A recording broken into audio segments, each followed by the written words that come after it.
오늘 은혜 받고자 하는 말씀의 제목은 숨은 기쁨, 이런 말씀이 되겠습니다. 우리 인생살이에 있어서 드러내놓고 영광스럽게 더불어 기쁨을 누리는 그런 일도 있습니다. 그런가 하면은 드러내놓지 않고 자기만이 누리는 숨은 기쁨도 있습니다. 세례 요한은 외부적으로 봐서는 지금 서운해하고 마음에 답답함을 느끼게 할 그런 겁니다. 그런데 세례 요한 자신은 기쁨이 충만하여 있습니다. 지금 29절을 보면은 신부를 취하는 자는 신랑이나 서서 신랑 음성을 듣는 친구가 크게 기뻐하나니 나는 이러한 기쁨으로 충만하였느냐라. 즉 신부는 모든 사람들, 성도들을 말합니다. 신랑은 예수님을 말씀한 거죠. 그래서 사람들이 자기를 떠나 예수님께 가서 예수님도 좋아하셔서 기뻐하시는 거예요. 세례 요한은 그것만 보고도 자신은 남이 모르는 숨은 기쁨으로 충만하다는 겁니다.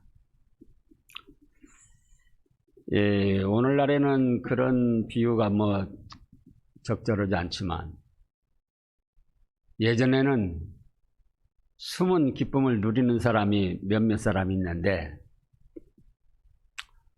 하나는 관장사라고 했으면 관장사. 사고가 나서 누가 죽었다. 그럼 말은 어떻게 해야죠? 아이고, 그거 안 됐네요. 근데 속으로는 또 관 하나 팔아먹었다. 좋아한다는 거예요.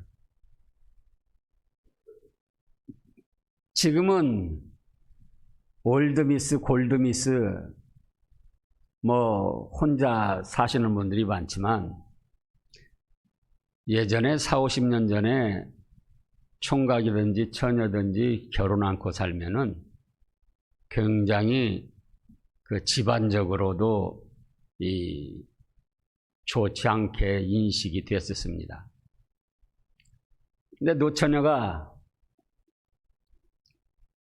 결혼을 하려고 하다가 안 됐다가 이제 성사가 됐어요. 결혼 날짜가 잡혔어요.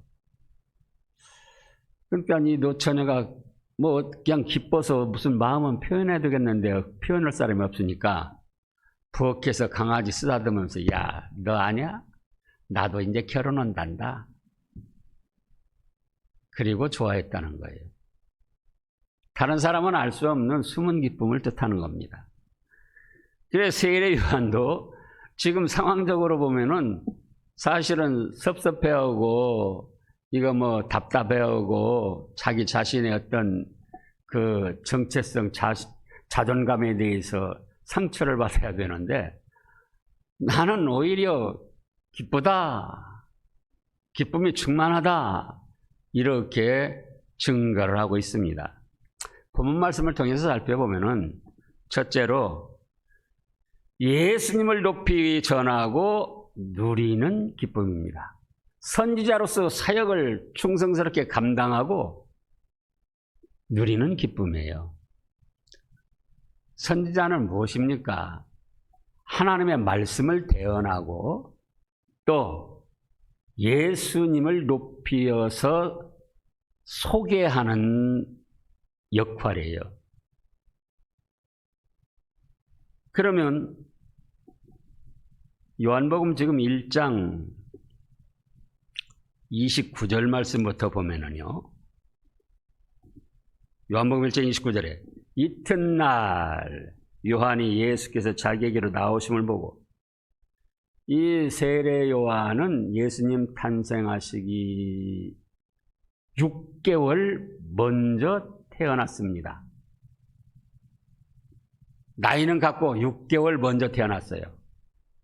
근데 유대 광야에서 30세가 될 때까지 석청과 메뚜기를 잡아먹으며 선지자로서의 훈련을 쌓았습니다.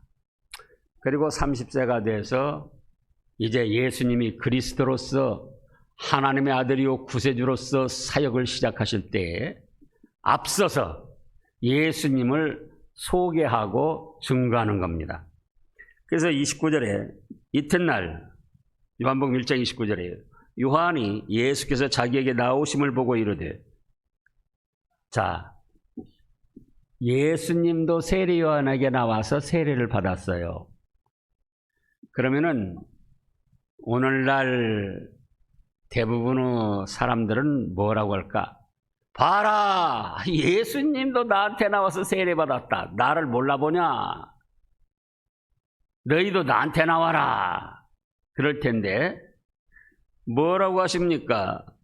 보라, 세상 죄를 지고 가는 하나님의 어린 양이로다 하고 예수님이 구원의 주님이심을 밝혔습니다.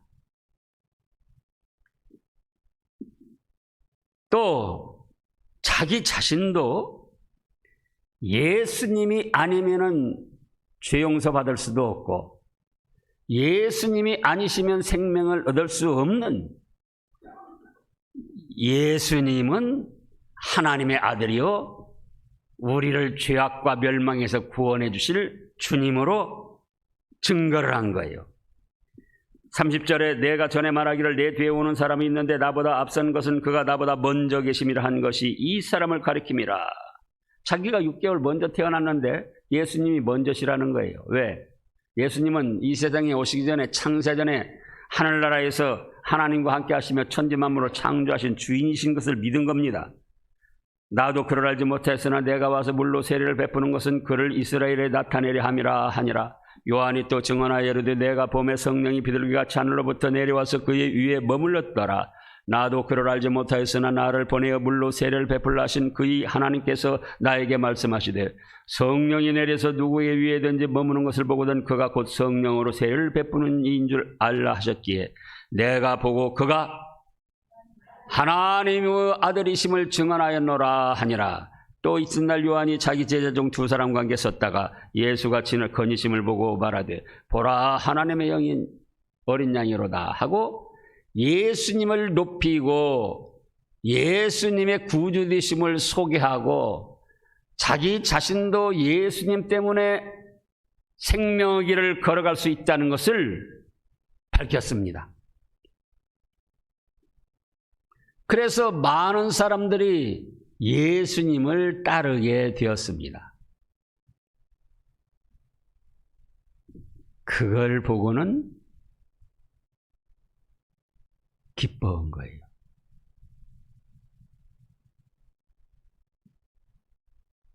자기는 사실은 사람들에게 이제 외면을 당하고 자기를 따르던 사람까지 예수님에게 가는데, 지금 요한복음 1장 35절부터 보면 또 이튿날 요한이 제자 중 2사람과 함께 섰다가 예수께서 거니심을 보고 말하되 보라, 하나님의 어린 양이로다. 37절 읽어보세요. 2 제자가 그 말을 듣고 예수를 따르거늘. 2 제자, 누구 제자입니까? 요한 자기 제자예요. 그런데 그 말을 듣고는 예수님을 따라가 버렸어요. 오늘 본문 말씀에서도 지금 22절에도 그렇고요. 자, 22절부터 보겠습니다. 저 3장 22절에요. 그 후에 예수께서 제자들과 유대 땅으로 가서 거기 함께 유하시며 세례를 베푸시더라. 요한도 살렘 가까운 내논에서 세례를 베푸니 거기 물이 많음이라. 그러므로 사람들이 와서 세례를 받더라.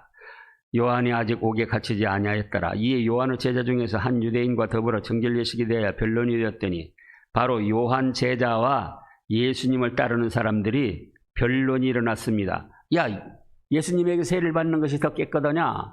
세례 요한한테 세례를 받는 것이 더 깨끗하냐? 근데 사람들의 결론은 예수님한테 가서 받는 것이 더 깨끗하다. 그렇게 변론을 이었다가 요한의 제자들이 요한에게 와서 말합니다. 랍비요, 26절에요. 선생님과 함께 요단강 저편에 있더니 곧 선생님이 증언하시더니 세상 죄를 지고 간 하나님의 어린 양이라는 예수님, 그 예수님이 세례를 베푸니까 사람이 다 그에게로 와버렸어요. 자기를 따르던 사람들이 다 예수님께로 가버렸어요. 그런데 그 다음에 뭐라고 합니까? 28절에 내가 말한 바 나는 그리스도가 아니요 그의 앞에 보내심을 받은 자라고 한 것을 증언할 자는 너희니라. 내가 언제 그리스도라고 하더냐? 나도 예수님 때문에 죄사함 받고 예수님 때문에 생명을 얻어 나가는데 나를 따르는 사람들이 예수님께 가는 거는 그거는 아주 잘한 일이다.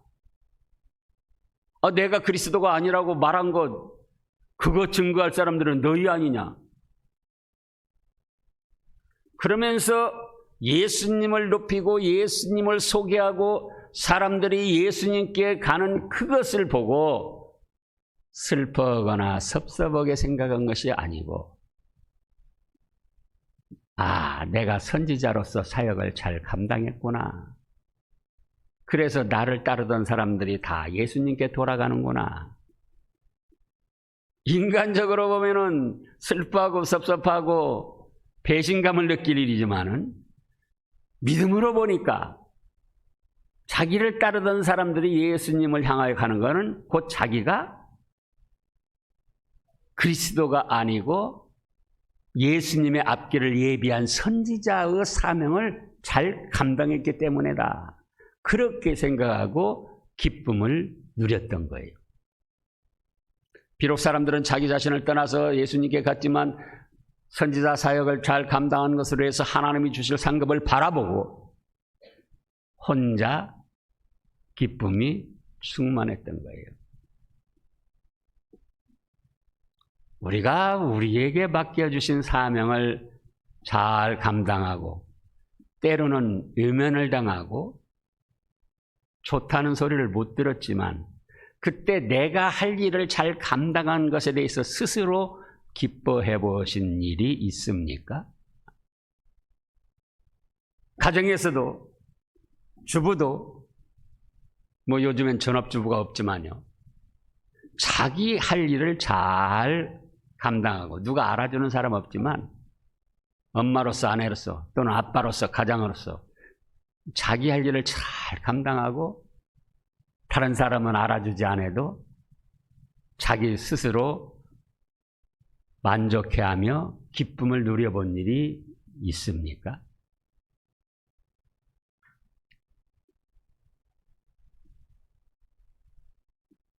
교회에서도 마찬가지입니다. 직장에서도 마찬가지입니다. 직장에서 자기 맡은 일 잘 감당하고 알아주는 사람 없고 월급 올라가지 않았어도 자기가 맡은 일 잘 감당한 것에 대해서 그래서 회사가 잘 되는 것에 대해서 그래서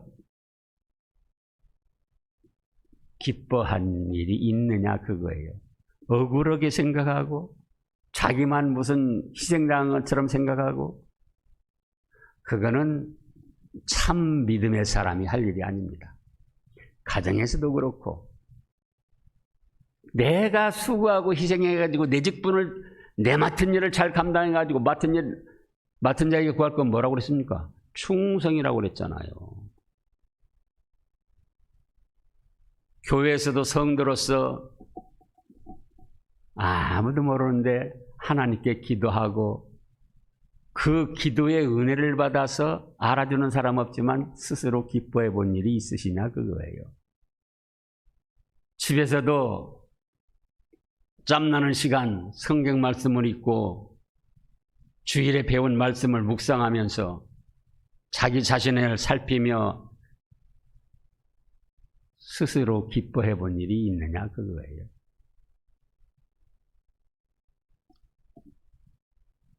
전번에도 말씀했는데 여기 지금 산에 올라가는 일 그 골짜기에서 물이 내려와 가지고 강물처럼 여기가 흘러갈 때가 있었어요. 그리고 매년 한두 번씩은 그래요. 그 금년도 지난번에 비가 많이 왔을 때 또 넘쳤어요. 넘쳐가지고 뭐 자갈 뭐 이런 거 좀 쓸려 내려왔는데, 김명환 집사님이 그 가보시라고요. 자기가 세멘트 사다가 한꺼번에 못하니까 조금씩 해가지고 다 둑을 쌌어요. 그래가지고 다른 애 같으면은 그 물이 내려오면서 우리 쪽에 소나무랑 막 흙을 쓸어서 다 내려갈 건데 아무 이상 없이 끄덕없이 있어요.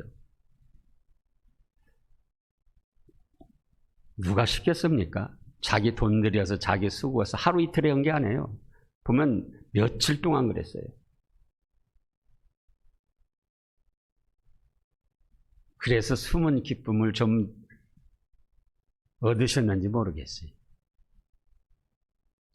알아주는 사람 없지만 자원해서 자기가 맡은 일에 충성하고 집사로서 권사로서 장로로서, 그리고 알아주는 사람 없고 외면 당하기도 하지만 그래 하나님이 알아주시지 하고 숨은 기쁨을 누려본 일이 있으시냐 그거예요. 가정에서도 그렇고 직장에서도 그렇고 그런 성도, 숨은 기쁨을 누리는 성도는 복 있는 성도입니다. 두 번째로는 죄를 책망하여 회개시키며 숨은 기쁨을 누렸습니다. 선지자의 사명 중에 하나가 사람들로 하여금 죄를 깨닫게 해서 회개시켜서 사죄받게 하고 하나님 앞으로 돌아오게 하고 하나님의 은혜를 받을 수 있도록 인도하는 일입니다. 그래서 마태복음 3장을 보겠습니다. 요한이 세례 사명의 요한으로서 선지자로서의 첫 사명을 감당하면서 한 일성 첫 마디가 무엇이었습니까? 회개하라, 천국이 가까웠느니라. 마태복음 3장입니다. 그때 세례 요한이 이르러 요다 광야에서 전파하여 말하되 회개하라, 천국이 가까웠느니라 하였으니 그는 선지자 이사야를 통하여 말씀하신 자라. 일렀으되 광야에 외치는 자의 소리가 있어 이르되 너희는 주의 길을 준비하라, 그가 오실 길을 곧게 하라 하였느니라. 이 요한은 낙타 털을 옷을 입고 허리에 가죽띠를 띠고 음식은 메뚜기와 석청이었더라. 이때 예루살렘과 온 유대와 요단강 사방에서 다 그에게 나와. 6절 읽어보세요. 자기들의 죄를 자복하고 요단강에서 그에게 세례를 받더니 요한이 많은 바리새인과 사두개인들이 세례 베푸는 대로 오는 것을 보고 이르되 독사의 자식들아, 누가 너희를 가르쳐 임박한 진노를 피하라 하더냐. 그러므로 회개에 합당한 열매를 맺고 속으로 아브라함이 우리 조상이라고 생각하지 말라. 내가 너희에게 이르노니 하나님이 능히 이 돌들로도 아브라함의 자손이 되게 하시리라. 이미 도끼가 나무 뿌리에 놓였으니 좋은 열매를 맺지 아니하는 나무마다 찍혀 불에 던지우리라. 이때 당시 7절에서 바리새인과 사두개인은 이스라엘의 상류 계급에 속한 사람들이었습니다. 제사장이나 서기관도 이 사두개인이나 바리새인 중에서 나오는 거예요. 그런데 회개하라, 천국이 가까웠다 하면서 책망하며, 뭐라고 책망합니까 지금? 독사의 자식들아. 이게 가능합니까? 이스라엘의 모든 백성들, 또 그때 당시 상류 계급 바리새인 사두개인 그들을 향하여 독사의 자식들아, 누가 너희에게 임박한 진노를 피하라 하더냐. 회개에 합당한 열매를 맺어라. 그리고 아브라함이 우리 조상이라고 그러 우쭐대지 말아라. 내가 너희에게 이르노니 하나님이 능히 이 돌들로도 아브라함의 자손이 되게 하시리라. 너희는 돌만 또 못하다, 그런 뜻이에요. 또 이미 도끼가 나무 뿌리에 놓여 있으니 좋은 열매 맺지 아니하는 나무마다 찍혀 불에 던질 것이다. 지옥 멸망당할 것이다. 이렇게까지 지금 무서운 질책을 합니다. 그런데요, 다시 5절, 6절을 보면 이때에 예루살렘과 온 유대와 요단강 사방에서 다 그에게 나와 뭐랍니까? 자기들의 죄를 자복하고 요단강에서 그에게 세례를 받더니 독사의 자식들이라는 질책을 받고 돌만 또 돌덩어리만 또 못하다는 그런 말을 들으면서도 사람들이 다 나와서 자기의 죄를 자복하면서 회개하고 세례를 받더라, 그거예요. 그러니까 세례 요한이 비록 그들이 독사의 자식들이라고 할 만큼 그 독한 죄를 지었지만 겸손하게 회개를 하고 또 하나님 앞에 바로 살겠다고 그 결심하는 걸 보니까 이건 소망이 있다, 그거예요. 비록 독사의 자식들이라 들을 만큼 죄를 지었어도 그 책망을 듣고는 겸손하게 나와서 자기 죄를 자복하며 회개하고 회개에 합당한 세례를 받을 때에 소망이 있다. 잘못은 저질렀지만 거기에 반항심 갖지 아니하고 거부감 갖지 아니하고 겸손하게 자기 죄를 인정하고 회개를 한다. 그렇다면 하나님이 죄도 사해 주시고 또 이렇게 죄를 회개하는 자에게 베풀어 주시는 새로운 축복을 베풀어 주실 것이다. 이건 소망이 있다. 그래서 기뻐하고 즐거워했던 거예요. 우리가 자녀들이 많을 때, 자녀들이 잘못할 때, 지금은 하여간 세상이 잘못 돌아가는 거예요. 자녀들도 함부로 책망하거나 뭐 그럴 수가 없어요. 근데 자녀가 잘못해서 부모가 말하는데, 예, 아버지 말씀 듣고 보니까 그렇네요. 제가 잘못했습니다.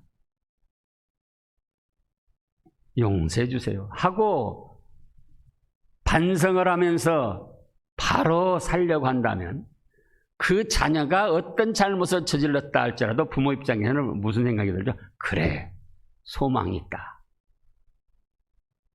그리고 없던 사랑이 나가면서 기뻐하는 거예요. 근데 뭐 아버지는 못 잘했다고 그래. 또 잔소리 시작하는만. 그렇게 나간다면 어떻게 되겠느냐, 그거예요. 그러니까 이때 당시 이스라엘 백성들, 베르시인 사두개인들, 예수님께서도 화 있을지어다 바리새인 서기관들하고 23장에 가면 얼마나 질책을 하셨습니다.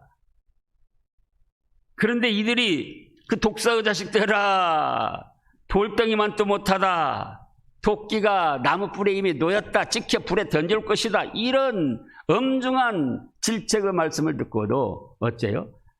그 상류계급 사람부터 백성들이 반발하는 사람이 없고 항거하는 사람이 없었어요. 그래, 나는 죄인이지. 그러니까 세례 요한이 아무리 잘못이 있다 할지라도 백성들이 또 상류계급 사람들이 그러나 이렇게 회개하는 거 보니까는 이건 소망이 있다 하고 앞으로 하나님이 그들에게 내려주실 은혜와 축복에 대해서 기뻐했던 거예요. 오늘날 우리 교회에서 저가 독사의 자식들이라고 하면 어떻게 될까요? 기대가 됩니다. 어떻게 될지. 이 고당 조만식 선생이 있습니다. 일제시대에 애국적인 민족 지도자 중에 우뚝 선 한 분이요. 또 교육자요. 아주 진실한 신앙인이었습니다. 그래서 평양 산정현교회의 장로님이었어요. 근데 이 조만식 선생 그분이 평양 오산학교는 남강 이승훈 선생이 세운 학교인데 거기에 선생으로 갔다가 잘하니까 교장이 됐어요. 그래가지고는 이제 제자들을 많이 가르쳤는데 그때에 그 조만식 선생 그분한테 배운 제자들이 한경증 목사님, 또 이 함석헌, 또 주기철 목사님, 또 김홍일이라고 독립군 대장 얻은 그런 분들이 그때 배웠습니다. 그래가지고 이제 주기철 그 목사 그분이 이제 거기 학교를 졸업하고 신학을 해가지고 목사님이 됐는데 자기 제자를 평양 산정교회 담임 목사님으로 초청을 했어요. 그래가지고 자기 제자가 이제 산정교회 담임 목사가 된 겁니다. 그래서 충성을 하는데 민족적인 그 애국적인 일을 보랴 학교 일을 보랴 여러 가지 일을 보다 보니까 하루는 주일인데 예배 시간에 지각을 했어요. 그러니까 강날에서 보면 다 보이잖아요. 누가 늦게 들어오나. 조만식 장로님 그분이 허둥지둥 들어와가지고는 그 뒤에 앞에는 못 나오고 뒤에 자리에 앉으려고 그러는 거예요. 그러니까 주기철 목사가 조만식 장로님이 돼가지고 하나님께 예배 드리는 시간에 지각하고 늦는다는 것이 말이 됩니까? 예배 끝날 때까지 그 자리에 서 계세요. 그랬더니 그 자리에 그대로 앉았다가 서서 있는 거예요.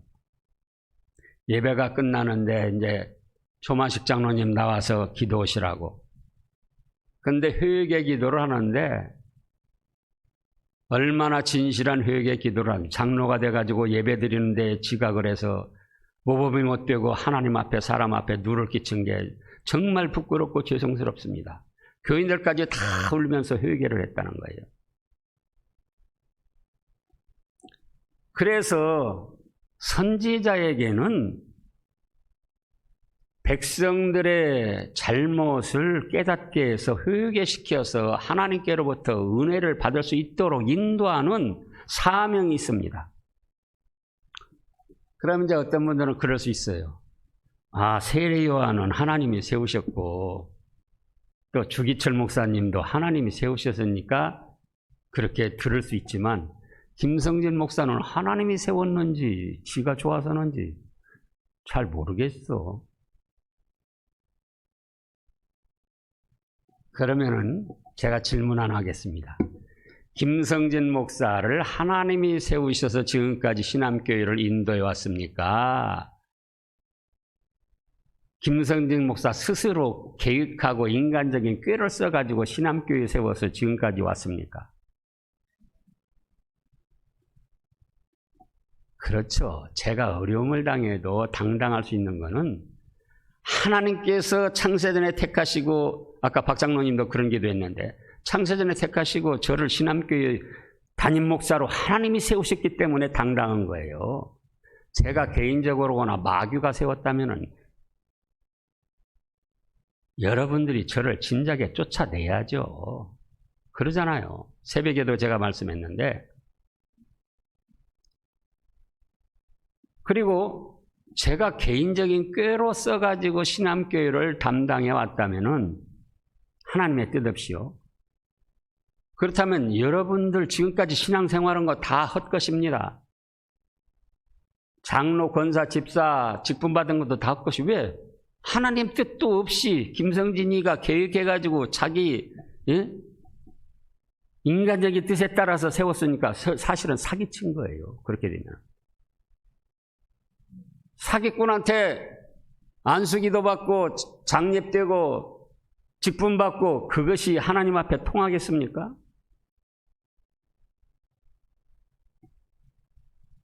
그래서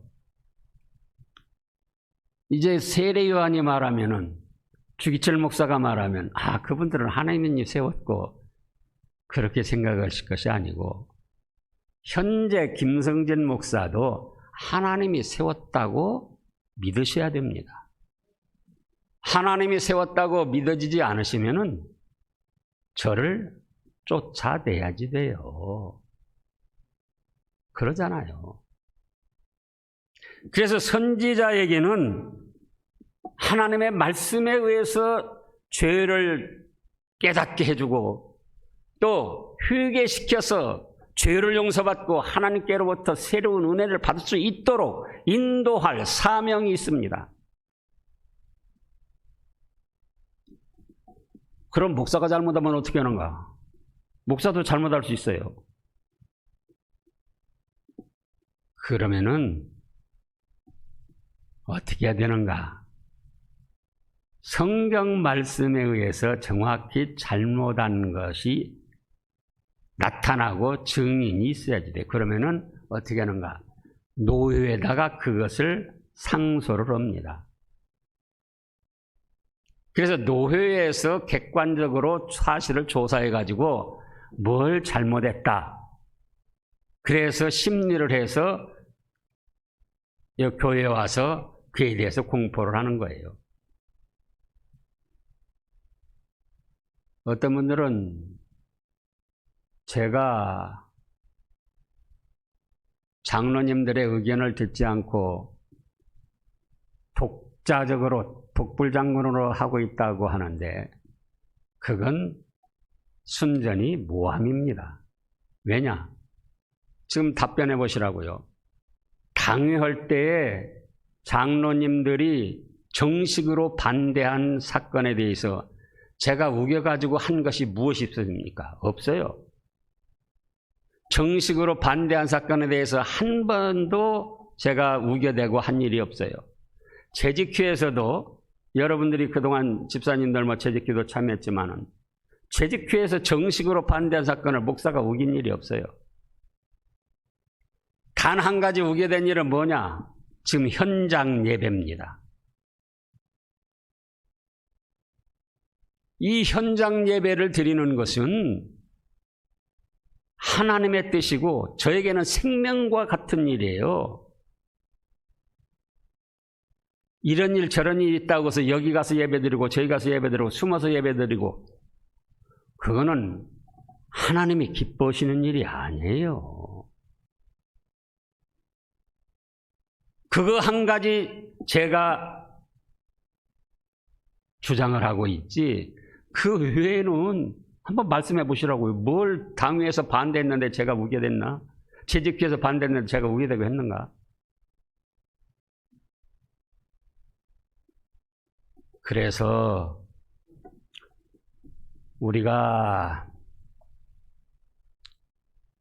여기 말씀을 볼 때 선지자에게는 죄를 깨닫게 해서 회개시켜서 하나님의 새로운 은혜를 받도록 인도하는 사명이 있다 그 말씀이에요. 만약에 제가 현장 예배 이렇게 드리는 것이 정말 잘못됐고 이건 그냥 둬서는 안 된다. 그렇다면은 여러분들이 노회에 정식으로 상소를 해가지고 그걸 심리를 하도록 해서 공동회의를 통해서 사임을 시키세요. 그러면 제가 기쁘게 사임을 당하겠습니다. 그래서 하나님께서 김성진 목사를 세웠다고 할 때는 담임 목사로서 존중까지는 안 해도 무시를 하면은 안 됩니다.